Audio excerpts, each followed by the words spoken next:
दोस्तों, जोकर की कहानी वहीं से शुरू होती है जहां उसका पहला पार्ट खत्म हुआ था। आर्थर फ्लेक, जो जोकर के नाम से जाना जाता है, अब अरखाम स्टेट हॉस्पिटल में कैद है और अपने पुराने जुर्मों का सजा काट रहा है। वहीं उसकी मुलाकात होती है एक नई मरीज ली किंजेल से, जो उसकी तरह दर्द और पागलपन से गुजरी है। लेकिन क्या ली का प्यार सच्चा है या एक और धोखा? आर्थर की अतीत के राज और उसकी जोकर पर्सनालिटी की सच्चाई इस बार पूरी तरह से बाहर आ जाती। तो क्या आर्थर आखिरकार अपने गुनाहों की जिम्मेदारी लेगा या फिर से जोकर बनने की राह पर चलेगा? तो जोकर 2 की स्टोरी अब आर्थर की जेल लाइफ से स्टार्ट होती है। यहाँ हम देखते हैं कि जोकर ने जिन 5 लोगों की हत्या की थी, उसकी सजा अब आर्थर को मिल रही है। यहाँ पर हम आर्थर की जेल लाइफ देखते हैं, जहाँ पर आर्थर को बाकी सारे कैदियों के साथ रखा जाता है एंड जो उसके जेल में पुलिस ऑफिसर्स होते हैं वो भी आर्थर के साथ बहुत बुरा बर्ताव करते हैं। लेकिन चूंकि आर्थर एक बहुत इनोसेंट इंसान है, इसलिए वो किसी से कुछ भी नहीं कहता और वो किसी का बुरा नहीं चाहता। लेकिन बाकी सब लोग उसे जोकर की तरह समझते हैं और उसके साथ बहुत बुरा सलूक करते हैं। लेकिन कोई ये बात नहीं समझ पाता कि आर्थर ने जो कुछ भी किया है वो सब उससे जोकर ने कराया है।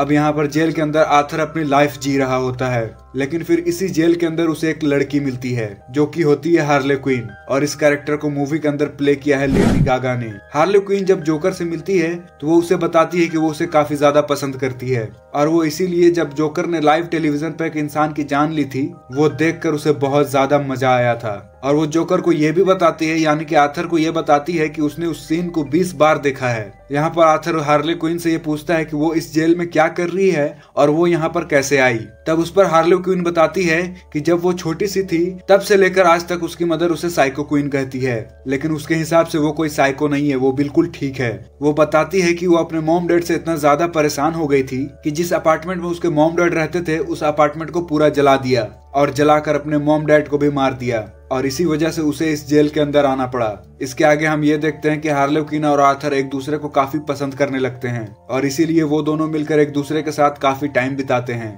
और इसके आगे हम देखते हैं कि जेल के सारे कैदियों को बिठाकर एक मूवी दिखाई जा रही है, लेकिन उसी टाइम पर हार्ले क्विन वहाँ पर आग लगा देती है और उस पूरी बिल्डिंग को जला देती है, जिसके वजह से वहाँ पर भगदड़ मच जाती है। और इसी बात का फायदा उठाकर वो आर्थर का यानी कि जोकर का हाथ पकड़ती है और उसे अपने साथ जेल से भागने के लिए कहती है। और ये बात सुनकर के जोकर को भी काफी अच्छा लगता है और फिर इसीलिए वो और हार्ले क्विन जेल से भागने की कोशिश करते हैं और सारे पुलिस ऑफिसर से बचते हुए गेट के पास आ जाते हैं। लेकिन वहीं पर वो लोग पकड़े जाते हैं एंड पुलिस ऑफिसर्स उन्हें पकड़कर पहले तो अलग करते हैं और फिर वो लोग आर्थर को बहुत ज्यादा मारते हैं ताकि आर्थर आगे से ऐसी कोई हरकत ना करे। हालांकि इसके अगले दिन हार्ले क्विन आर्थर से मिलने आती है और वो आर्थर को ये बताती है कि जेल वालों ने उसे आजाद कर दिया है, क्योंकि उनका ऐसा कहना है कि अगर वो जोकर के साथ रहेगी तो वो ज्यादा खराब हो जाएगी और वो जोकर के साथ मिलकर आगे भी वहाँ से भागने की कोशिश करेगी, और इसीलिए जोकर से अलग करने के लिए उन्होंने उसे आजाद कर दिया है। लेकिन जेल से निकलने के बाद भी हम ये देखते हैं कि हार्ले क्विन बहुत ज्यादा जोकर से मिलने आती है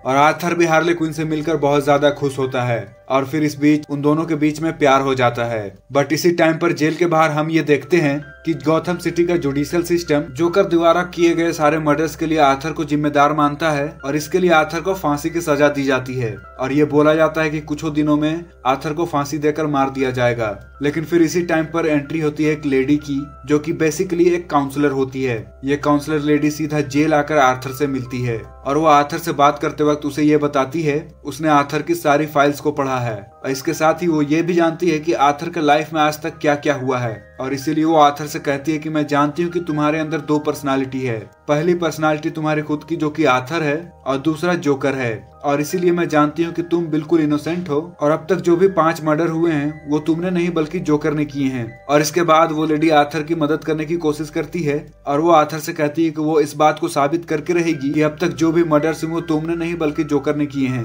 और तुम यानी कि आर्थर बिल्कुल इनोसेंट हो, और इसलिए तुम्हें यहाँ जेल के अंदर नहीं बल्कि किसी हॉस्पिटल के अंदर रखा जाए और तुम्हारा इलाज किया जाए ताकि तुम बिल्कुल ठीक हो पाओ। और फिर इसके लिए वो लेडी गॉथम सिटी के कोर्ट के अंदर ये पिटीशन डालती है कि आर्थर को सीधा मौत की सजा ना दी जाए बल्कि उसके ऊपर एक ट्रायल चलाया जाए और उसे एक मौका दिया जाए ताकि वो खुद को बेकसूर साबित कर सके। और फिर इसके आगे हम ये देखते हैं कि इस बात को गॉथम सिटी के बहुत से लोग सपोर्ट करते हैं। वो सब इसलिए क्योंकि जोकर 1 में आपने देखा ही होगा, जोकर द्वारा किए गए मर्डर्स के लिए पूरे गॉथम सिटी के अंदर उसे बहुत ज्यादा पॉपुलैरिटी मिलती है और बहुत सारे लोग जोकर को खुल के सपोर्ट करते हैं, और इसीलिए वो सारे लोग इस बात को यहाँ सपोर्ट करते हैं कि जोकर को सीधा फांसी की सजा ना दी जाए और उस पर ट्रायल चलाया जाए। और चूंकि आर्थर को अब बहुत से लोग सपोर्ट करते हैं और इसीलिए इन सब के प्रेशर में आकर गॉथम सिटी का कोर्ट उन सबको अलाउ करता है कि आर्थर के ऊपर ट्रायल चलाकर उसे एक मौका दिया जाए। और इसके बाद वो काउंसलर लेडी आर्थर का केस लड़ती है और वो आर्थर को कोर्ट में रिप्रेजेंट करती है। लेकिन यहाँ पर आर्गुमेंट्स के दौरान ही हम ये देखते हैं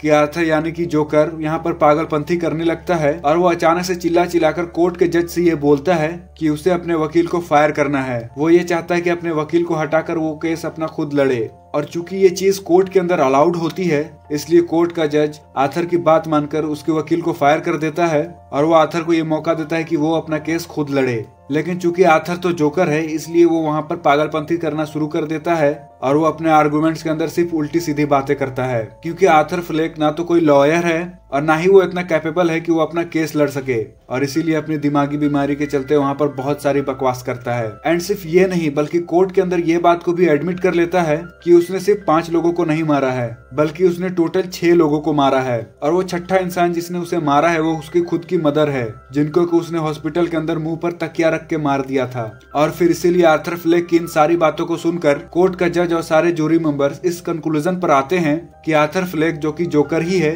वो एक पागल इंसान है और उसी ने गॉथम सिटी में 6 लोगों की जान ली है और इसीलिए आर्थर को दोषी डिक्लेयर कर दिया जाता है और उसे फांसी की सजा देकर मारने का हुक्म दिया जाता है। लेकिन हम ये देखते हैं कि कोर्ट का जज जैसे ही अपने जजमेंट को पास करता वैसे ही उससे पहले जोकर के जो सपोर्टर होते हैं वो कोर्ट पर आकर हमला कर देते हैं और एक गाड़ी के अंदर बम डाल के वो लोग उस गाड़ी को कोर्ट के दीवार से टकरा देते हैं जिस वजह से बम ब्लास्ट होता है और कोर्ट फट जाता है। और इसके बाद जो जोकर के सपोर्टर होते हैं वो उसे कोर्ट के अंदर ढूंढते हैं और वहीं पर उन्हें जोकर मिलता है जो कि बहुत बुरी हालत में होता है क्योंकि बम ब्लास्ट होने की वजह से जोकर को कई सारी इंजरीज आती है। लेकिन जोकर के सपोर्टर सीधा जोकर को उठाते हैं और उसे अपने गाड़ी में डालकर ले जाते हैं और रास्ते में वो लोग जोकर से ये कहते हैं कि वो लोग जोकर को फांसी की सजा नहीं होने देंगे। लेकिन जैसे ही वो लोग गाड़ी से थोड़ा आगे जाते हैं वैसे ही जोकर उनकी गाड़ी से उतरकर भाग जाता है और वो भागते भागते बहुत दूर आ जाता है। लेकिन फिर अचानक से पुलिस की एक गाड़ी जोकर को देख लेती है और इसीलिए वो जोकर यानी कि आर्थर फ्लेक्स को अरेस्ट कर लेती है और फिर आर्थर को जेल में वापस डाल दिया जाता है।